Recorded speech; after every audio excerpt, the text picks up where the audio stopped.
to start our overview of what is the DBQ. Well, a DBQ is a document-based question. This is a type of free response question. And y'all, free response question just means not multiple choice. So anything that is not multiple choice on the test is a free response question. That includes short answer questions, LEQs, and DBQs. That's a free response question. We've already covered short answer questions and long essay questions. Okay, with a short answer question, you don't need to write a thesis or context or body paragraphs. It's just 3 to 4 sentences for each part using ACE. And you will have 3 of those on the AP exam.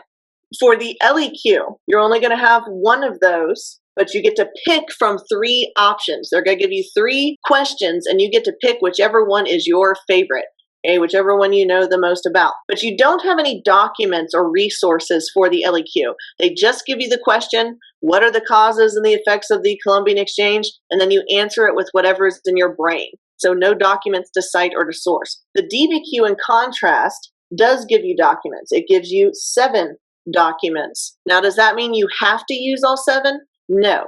To maximize your points, you should use 6 of the 7 documents. So if you get a document on there that's like a map and you have no idea what it's trying to tell you, you're just like, what does this map mean? I don't know. Well, then you don't have to use it. So you can use 6 out of those 7 documents. Now, with this DBQ, however, you don't get a choice in a question.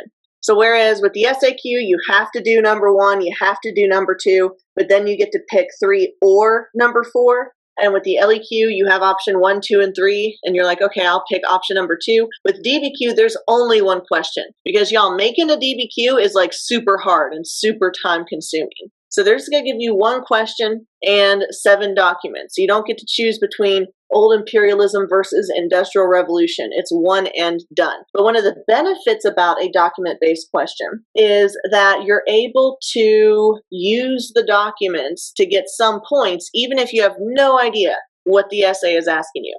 So like my kids got a DBQ one year on railroads, and we're just like, how are we going to write an entire essay on railroads? Well, they remembered the Industrial Revolution and they remembered a little bit about World War I. And so they were able to use the documents to back up some of their points so that they wouldn't get a complete 0 on the DBQ. And it's critically important that you do your best on the DBQ because look at how much it is worth. It is worth 25% of your score. I mean, multiple choice is worth 40. So if you're good at multiple choice and you're like, yes, coming in clutch. But the document-based question is worth a full 25% of your score. And this is the last part of the exam you're going to do.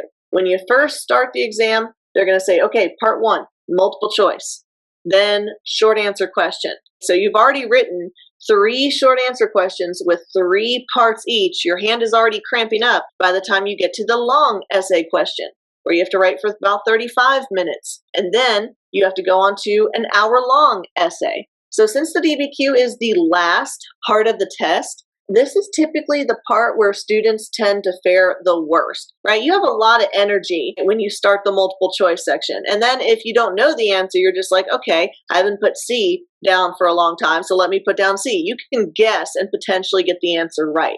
With essays, though, it's recall-based, not recognition-based. And so you're not going to be able to just guess, put in fluff in order to maximize those points. And then by the time you get to the DBQ, you've already been writing for like 2 hours. So your hand is tired. And you'll notice that the LEQ is only 40 minutes long, so about 5 minutes for brainstorming and then 35 minutes for actually writing the essay, whereas the document-based question is an hour long, but you're not going to be writing for that entire 60-minute period.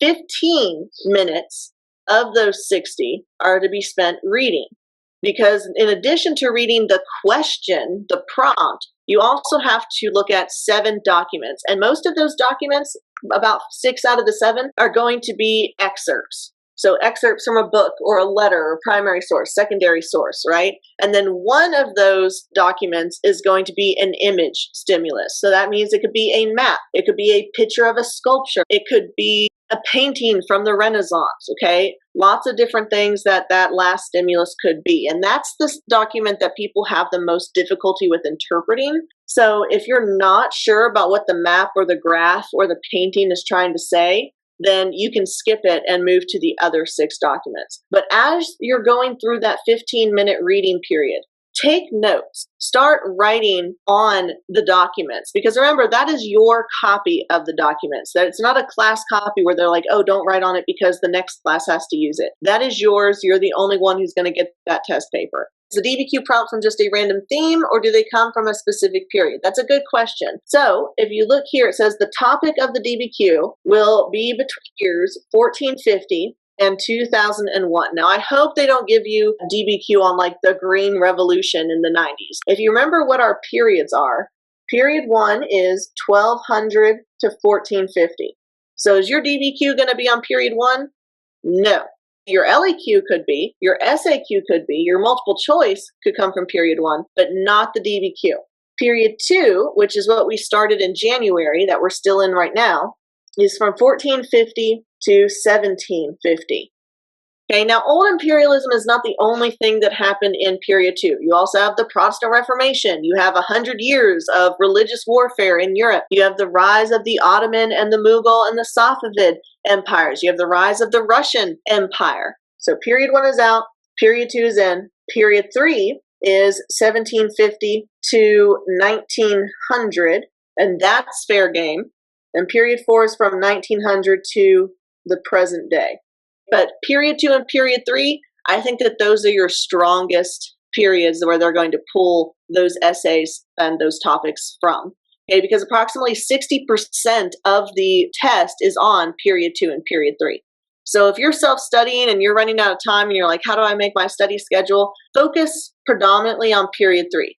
In addition, they don't tell you what historical thinking skill you're going to be asked. So you could have a DBQ on causation, you can have one on comparison, you can have one on continuity and change over time. And I'm not going to tell you which question you have for your exam either. So be prepared. It could be cause and effect, it could be continuity and change, it could be comparison. Y'all, we've hit on all 3 of those historical thinking skills throughout our lectures. Y'all know causes and effects of old imperialism. In fact, we have mnemonic devices like the 3 Gs to remember the causes. What are the 3 Gs?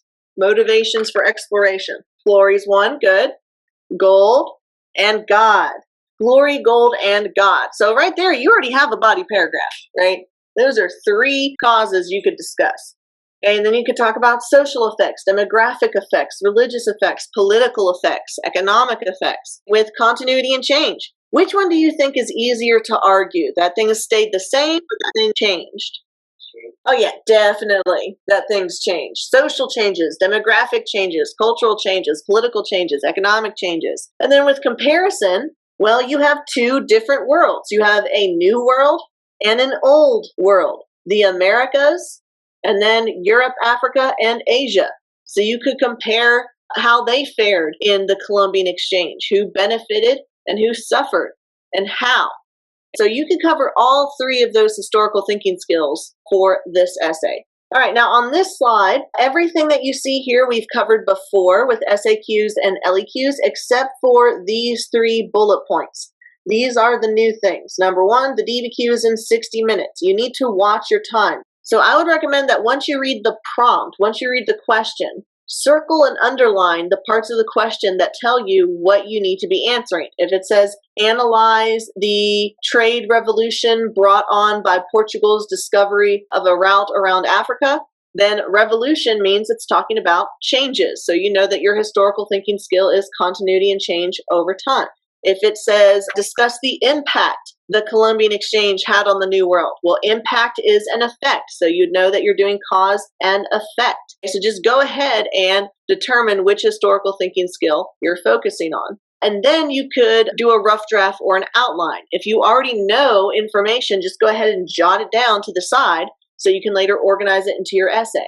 You do need a thesis because this is an essay, not an SAQ. And some of the points that we cover for the DBQ are going to look really familiar to y'all, especially going back to the LEQ. So like the LEQ, you're going to have context, thesis, SF5 point, and you're going to have the complexity point.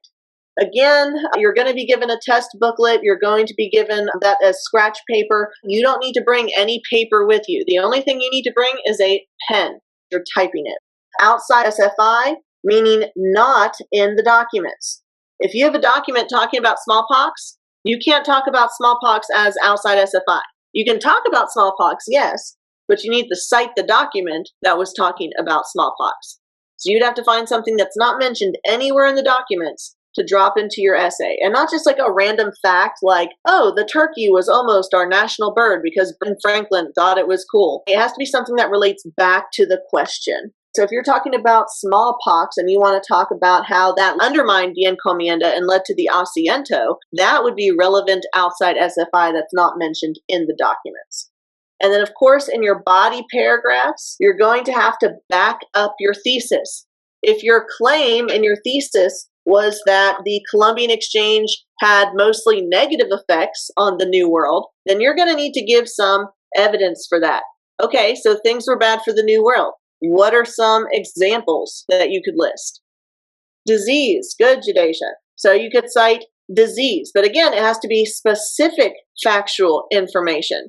So what's the biggest disease? Yeah, I saw you mouth it. Smallpox.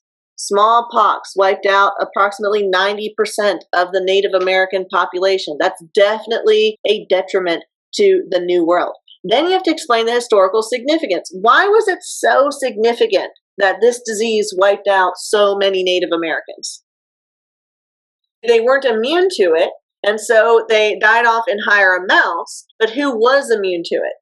The Africans. And good, I see in the chat, Nikhil said that it caused the asiento system by the Portuguese. So the Native Americans were dying off in higher numbers due to a lack of immunity to smallpox. And so we see the beginnings of a forced labor system where people from Africa were kidnapped and forcibly moved over into the New World to work on plantations growing cash crops for the Europeans. So that is a huge impact that you're adding cause and effect into that. Smallpox led to the development of the New World slavery system.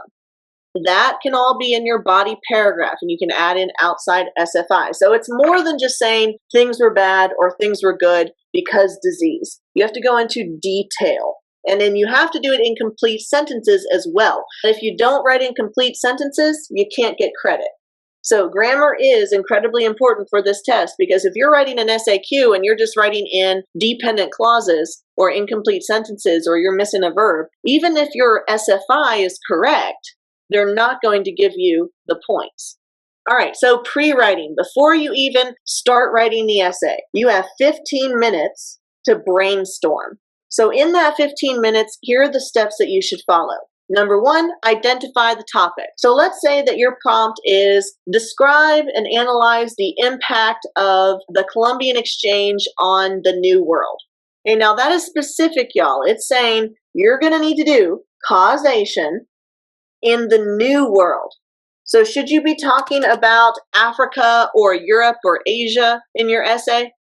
No, you may mention them, but your whole essay can't be on Europe, because Europe is old world. That's Eastern Hemisphere. You need to focus on the Americas, North, Meso, and South America for this essay. Now, you already know some information before you even read the documents. So you may want to jot down, okay, I know that I'm doing cause and effect. Let's make a column over here for causes and a column over here for effects. Now, we've already said, hey, some of the causes include the 3 G's. How would we categorize that? If we were going to categorize God for the 3 G's, then we would put religious causes. Okay, what about for gold? What kind of cause would that be? Wealth, okay, so economic. Because remember, it's not just gold that they're after. They're also after silver and cash crops. What about glory? Status or power, political power. So we have religious causes, economic causes, and political causes. You basically could write 3 different paragraphs on just that. But remember, it's not asking just about causes, it's asking about the impact, the effect. You have to answer both halves of the historical thinking skill. So we have religious causes, economic causes, and political causes. What kind of categories could we put for effects? Religious effect. Good. Religious effect. What happened to the Native American religions? They were wiped out. Replaced by what religion? Catholicism. Demographic effects, good, Nikhil. That is a big one, okay? Because demographic just means population.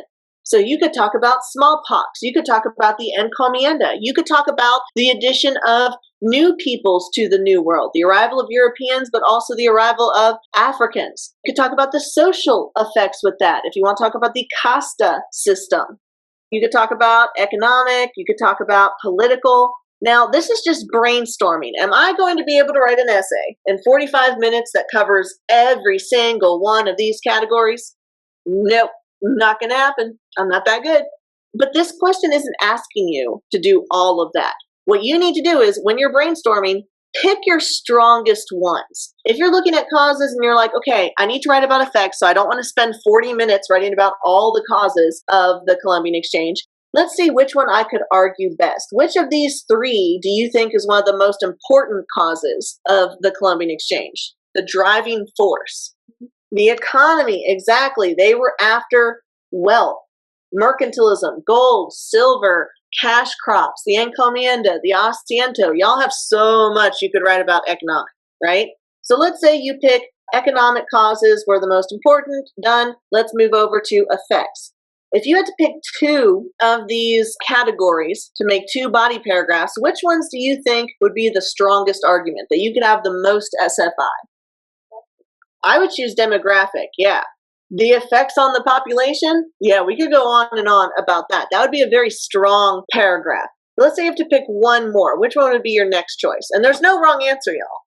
It's your essay. I would choose social. Social.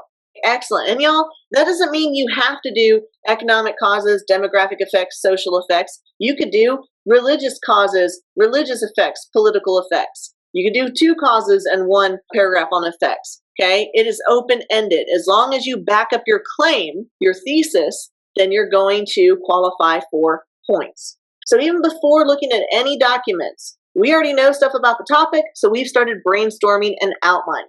Now determine the time frame. We already know the time frame because it's period 2, 1450 to 1750. So do we need to be talking about the 20th century in our essay?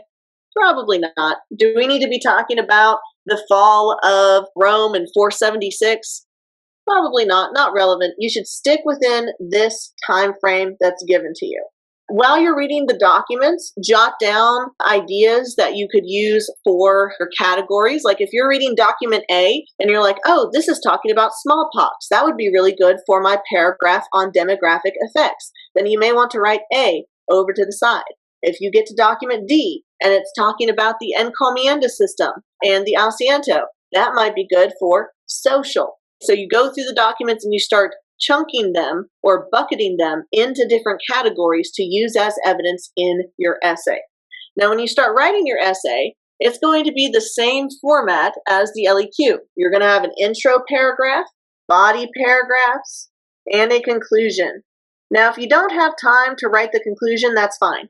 Because the conclusion and the intro, both are worth the same points. And if you get them in one, then you get them in the other. The 2 points that you get for the intro are context, which remember is background information, and the thesis, your claim that's going to have these categories of causes and effects. For context, this says specifically pre-contextualization, because you could do context that's before the time period, during the time period, or after the time period. I would stay away from after the time period and stick with before and during. So what happened before the Columbian Exchange that you could use to set the stage for your essay? Exploration, specifically by which 2 European countries? Think Iberian Peninsula. Good. Spain and Portugal. So you could write about how Portugal went around Africa. And why were they going around Africa in the first place? What was driving them to try to get to the Indian Ocean? Spice trade? The spice trade. Again, an economic motive. So Portugal funds Vasco da Gama's exploration around the tip of Africa. You have Henry the Navigator starting his school for navigation, taking all of that technology from Asia, like the lateen sail and the magnetic compass, and building a new technology, the caravel, which used lateen sails in order to capture the winds and travel around the coast of Africa to the Indian Ocean. You could write about how they couldn't go through the Silk Road because the Silk Road was controlled by the Ottomans. You could write about how they couldn't go through the Mediterranean Sea because the Mediterranean Sea was controlled by the Italians. So they had to find a new route. So Portugal went around the tip of Africa. What did Spain do? How did they try to get to India? They went west. They went west. And who did they send? Christopher Columbus. Christopher Columbus in 1492. So that would be context that's happening during period 2. So Christopher Columbus sails west. He accidentally lands in the Caribbean, thinks he's made it to the Indies, and so he calls the Taino people that he meets Indians, right? And then we have the quote-unquote discovery of the New World when they finally realize, hey, this actually isn't Asia. It's a whole different thing. And thus we see the Columbian exchange and the exploitation of that New World. All of that was background information. Now, did I give one sentence of background info? No, I did not. You could not fit all of that stuff that we just talked about in one sentence. Because remember, you are writing a paragraph. And if your thesis is 1 to 2 sentences and a paragraph is around 5, then that means your context needs to be at least 3 sentences, probably closer to 5 sentences. So if you're talking about Portugal going around the tip of Africa to get to the spice trade using Vasco da Gama and the invention of the caravel from Prince Henry the Navigator's School of Navigation. And you talk about Spain with Ferdinand and Isabella funding Christopher Columbus to sail west in order to get to the spice trade and finding the New World. You could talk about how Spain reconquered the Iberian Peninsula from the Al-Andalus, from the Islamic Caliphate in the Reconquista, reasserting Catholicism throughout the Iberian Peninsula. That is more than just a phrase or a reference. That's the kind of level of detail that you need for context. But don't write 5 paragraphs on what happened before the Columbian exchange. Go ahead, get your context in 3 to 5 sentences, write your thesis with your causes and effects for categories, and then move into your body paragraphs where you actually answer your thesis. So 2 points are in the intro. The remaining points are a part of your body paragraphs. Now, in the LEQ, you had 2 SFI points and 2 analysis points, meaning your historical thinking skill and complexity, and then 1 grammar point. That changes with the DBQ. In the body paragraphs, you're going to have 2 document points, 1 HIP point, 1 outside SFI point, and 1 grammar point. Also, complexity point. So some of these will be familiar, some of these will be brand new, but we're going to walk through each of these step by step. How many body paragraphs do you need? Well, 2. You could do 3, you could do 4 if time allows for it, but you need at least 2 body paragraphs. If you run out of time and you can't write the conclusion, that's fine, because the intro and the conclusion are both worth the same amount of points, the thesis and the context. Your thesis does, however, have to be in the intro or the conclusion. If your thesis is in your body paragraph, it can be the most beautiful thesis I've ever read. Doesn't matter because it's not in the right place. You have to follow this rubric. So when you're writing your thesis, identify the historical thinking skill. In our example, we used causation. Identify the time frame, period 2, and then stick to that period and create your categories. Social causes, economic causes, religious effects, etc., etc. So we know what your body paragraphs are going to be about. Make sure that you don't just repeat the question as well. If your question is analyze the impact of the Columbian exchange on the New World, don't just say there were many impacts on the New World. Well, yeah, what were they? You have to tell us specifically what were the effects. Don't just say effects happened. It's like if someone asked you, how are you today? And you said, I am. Okay, yeah, I get it. You exist, but give me some more detail. With context, you can talk about stuff that happened before, during, or after. So Christopher Columbus, 1492, that's during. The Renaissance, that's before. All right, so remember the Renaissance was the rebirth of interest in Greco-Roman antiquity and knowledge. And so you start seeing all of the knowledge from the golden ages of the Gupta dynasty and from the Song and the Tang dynasty and the various centers of learning in the Islamic empire, whether it's Timbuktu in Africa or the House of Wisdom in Baghdad. Europe starts catching up with the rest of the world coming out of their dark ages. That spurs the age of exploration because some of the technology from the Song and the Tang dynasty, like the lateen sail, the magnetic compass, and, gunpowder, are going to play critical roles in the age of exploration. But it has to be more than a phrase or a reference. You can't just say, yeah, in 1492, Christopher Columbus sailed the ocean blue. Anyway, here's my thesis. That's not how it works. Multiple sentences. 2 points. Now, y'all remember on the LEQ, I had a section for you to identify causation, continuity and change, comparison, blah, blah, blah. I'm going to do that again for the DBQ. So you're going to tell me which historical thinking skill the prompt is asking you for a point on your major grade, but they don't require you to do that on the DBQ. You just have to write your essay answering the historical thinking skill. So in your thesis, if your historical thinking skill is causation, you could say one of the major causes of the age of exploration was the desire for wealth by the European countries like Spain and Portugal. This led to or resulted in negative demographic and social effects for the Native Americans as the Europeans began dominating the New World. I see action verbs in there that say, oh, cause, and oh, resulted in or led to. That tells me as the reader, they got it. They know what historical thinking skill they're being asked to cover. Now, if you are given like a cause and effect essay and you start doing comparison, it could be the best comparison that's ever been done, but you're not going to get the points because the thesis has to answer the prompt.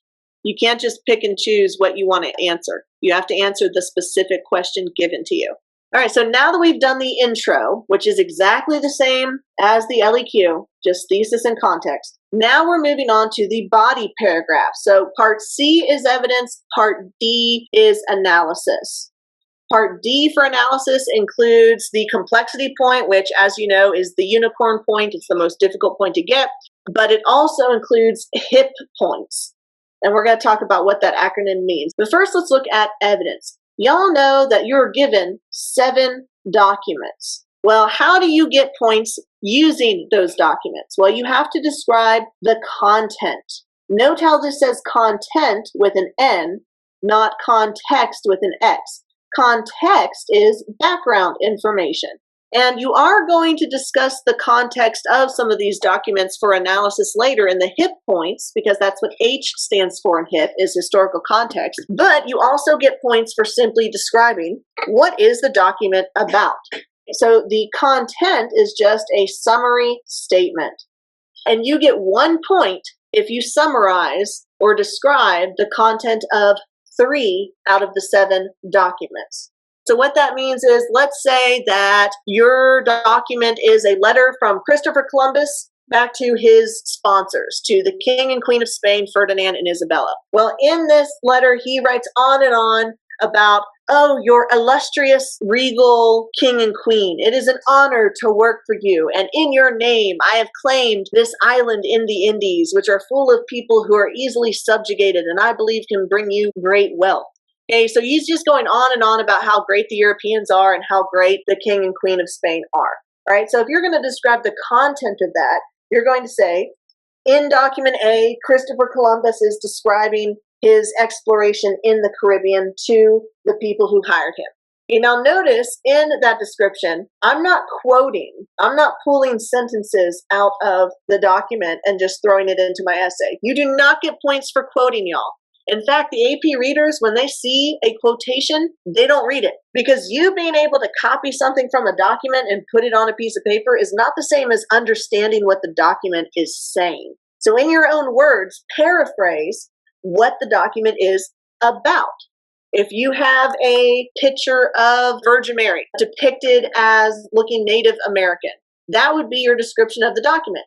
Here we have the religious figure of the Virgin Mary in Christianity, but she is depicted as Native American instead of as European, like what the Europeans did in the Renaissance. It's simply a description of what the document is. If you do that for 3 out of the 7 documents, you get 1 point. If you do that for 4 of the documents, and you use those documents to back up your thesis, then you can get 2 points. Again, what does this mean by using the document to back up your thesis? Well, remember that In our example, y'all had a thesis that said there were economic causes, demographic effects, and social effects. So let's say that you have 6 documents, 1 through 6, and document 1 talks about the spice trade. So you're going to use document 1 to back up your claim that there are economic causes for exploration because they're trying to get to the spice trade. Document 2 talks about smallpox. Document 3 talks about the encomienda. Document 4 talks about the asiento. Document 5 talks about the silver mines. Document 6 talks about mercantilism. So if you use those documents as evidence to say, hey, do you remember when I said that the economic causes were a big part of exploration? Documents 1, 5, and 6 back me up. You know how I said that there were negative demographic effects? Well, documents 2 and 4 back me up. You know how I talked about how there were social effects? Document 3 is proof of that. So in addition to summarizing, document 2 is about this, document 3 is about this, you use it to back up your thesis. So this point is harder to get than this point. But using the documents, not just dropping them into your essay, but actually using them strategically. Now, how many points do you get if you use 4 out of the 7? 2. And where are you going to be using the documents? In your body paragraphs as evidence to back up your thesis. But the documents aren't the only evidence that you use to back up your claim. You also have evidence from your brain. There's going to be information in the documents that you can use to back up your claim, but you also have outside SFI. And again, this can't be random trivia. It has to be relevant, and it has to be more than a phrase or a reference. And it also can't be the same outside info that you used in your context. So if your context, you're talking about the Renaissance and the Reconquista and Christopher Columbus, well, you can't use that again in your body paragraphs for this additional point. They have to be separate. Just like in the LEQ, the context evidence is different from the body paragraph evidence. So in the documents that we discussed, they talked about, the asiento, the encomienda, smallpox. Well, let's say that you added in some outside evidence about the conversion of the META system into the encomienda. So nowhere in the documents was the META system mentioned. That means you can use it as outside SFI, but you have to tie it to your thesis. You can't just drop in, oh, the Inca did the META system and then say bye, right? You have to explain, how does that relate to the age of exploration? Well, that's how the Spanish developed the encomienda. They took the META system and changed it to suit their own needs. That's all for your evidence points. Then you're going to get into your analysis points. Okay, so just as a recap for the body paragraphs, for the first point, you need to use at least 3 documents for their content, meaning summary, the main idea of the document. If you do that for 4 documents, you can get 2 points. If you do outside SFI, you can get 3 points. That is 3 points total. Add that to the 2 points from your intro, and you're already looking at a 5 out of 8. Not even including the grammar point and the complexity point and the hit point. So you can still make a very good score even if you don't hit or you don't get complexity. Okay, but it's important that y'all note, you should not use quotes. Copying from the document doesn't mean you understand what the document is saying. This document refers to Christopher Columbus exploring the Caribbean, thinking that it was Asia. Something along those lines. One sentence just talking about the summary of the document. Then, for 3 of those documents that you use, you're going to need to do HIP. HIP stands for historical context, intended audience, purpose, and point of view. Now, you don't need to do all of these for each document. It's not like, oh, document 1, I got to do H and I and P and P. You can pick one of them. So let's say you use documents 1, 2, and 3 in your essay. For document 1, you do H. Document 2, you do I. Yay, check mark. Document 3, you do H again. Can you do that? Yes, you can. Yay, you've done 3 separate documents for HIP. You could do H for all of them, or you could do HIP or HII. Okay, it doesn't matter as long as you do 3 documents total. So what is the background of the document that you're reading? If it is a letter from Christopher Columbus, then the context for that is he was exploring on behalf of Spain to find Asia. The intended audience of the document. Well, who is he writing to? The king and queen of Spain. Y'all, this happens. I don't want you to do it, but someone will. Every year, somebody will say that the intended audience of a document is like AP students. Like the intended audience for document A are the students who are taking the DBQ essay in 2021. Like, no, Christopher Columbus did not write that letter with you in mind. He wasn't thinking, oh, someday someone's going to have a test and I'm going to be on it. He is writing to his bosses, the king and the queen of Spain. That's the intended audience of the document. You are never going to be the intended audience. What is the purpose of the document? What is he trying to do with that letter to the king and the queen? Well, probably convince them to keep paying him. He's trying to convince them that he's doing his job and that they should keep sending him west. What is the point of view of the author? Well, do you know who Christopher Columbus is? Yeah, you know some facts about him that could play a role in his point of view and his perspective and potential bias. And now, if you don't know the author, let's say that you're reading an excerpt and it says, this was done by Joe Smith. And you're like, I don't know who Joe Smith is. Then you can't do point of view. You have to know the author in order to write about the point of view of the author. But we know about Christopher Columbus. So let's go ahead and do CORNPEG. CORNPEG is yet another acronym. We just have like alphabet soup in world history that goes through a list of potential topics that you could discuss when writing about point of view. C stands for class. What is their social class? Well, Christopher Columbus was educated. He could read maps and he could do math. Not well, mind you, because he got his calculations wrong. But he could still read and write. And that is a sign of social class. Could poor people read and write? No, because education wasn't free. So you could say that he was probably middle class or higher due to his education, due to his skill set. Is that really like that important? Maybe not in the context of this. So let's keep going. Oh, what is his occupation? Occupation just means job. Well, guys, he was an explorer. He wasn't a tax preparer. He was an explorer, exploring on behalf of Spain. That could be important for the point of view of the document because as he's exploring, he comes across these peoples, the Taino people in the Caribbean, who he sees as inferior. And he believes that he can conquer them and take them over for the king and queen of Spain. So let's put a star by O because that could be relevant. R stands for race or religion. What race was he? He was Caucasian. He was from Europe. Does that play a role in how he writes about the Native Americans? Yeah, because he's going to see himself as a European as superior to the natives, thus leading to the brutality of the encomienda and forced conversions. So let's put a star by that. Well, what about religion? What religion do you think Christopher Columbus was if he's coming from Spain after 1492?